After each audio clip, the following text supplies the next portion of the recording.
শুধু কি ছ্যাঁকা, ওর সাথে তো আমার বিয়ে হয়েছে চাচি, এমনকি আমরা 15 দিন সংসারও করছি। তারপরে ও আমার ঘোড়ার নাম করে কক্সবাজার নিয়ে যায়, ওইখানে ফালা রেখে ও চলে আসছে। এরপর থেকে ওর মোবাইল বন্ধ, আমি ওরে কোথাও খুঁজে পাই নাই। সব মিথ্যা কথা, এগুলো সব সাধারণ নাটক। সব সাজানো নাটক না? হ্যাঁ, সব সাজানো নাটক। মুন্নি, মুন্নি, মুন্নি। আরে লতা, বান্ধবী তুই এতদিন পর কেমন আছিস? আমি তো ভালো আছি, তুই কেমন আছিস সেটা বল। আমি আছি মোটামুটি। আচ্ছা, তা দুলা ভাই কই, দেখতেছি না যে? কেন, দোলা বাইরে দিয়ে তুই কি করবি?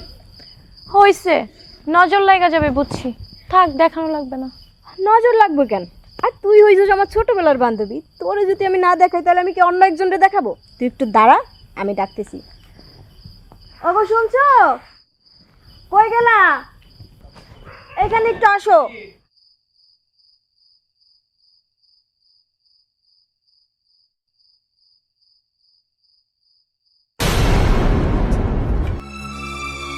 তুমি এইখানে?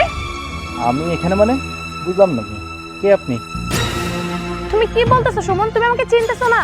আরে আমি লতা, তোমার ভালোবাসার মানুষ। লতা, তুই এসব কি বলছিস? তোর আগে থেকে পরিচিত? পরিচিত মানে? ও তোমার ভালোবাসার মানুষ, আর আমরা দুজন বিয়েও করেছি। লাস্ট 3 মাস যাবত আমি ওর কোনো খোঁজ খবরই পাচ্ছিলাম না, আর তুমি কি না আমাকে রেখে ওর সাথে সেখানে সংসার করতেছো? লতা, তুই যা বলতেছিস সব সত্য কথা বলতেছিস? তো আমি মিথ্যা কেন বলতে যাব? আমি কি এত খারাপ নাকি যে আমি আমার বান্ধবীর জামাইকে নিজের জামাই বলে দাবি করব? আমি আগেই সন্দেহ করছিলাম যে এইরকম একটা কিছু হবে। এর চরিত্র সমস্যা আছে।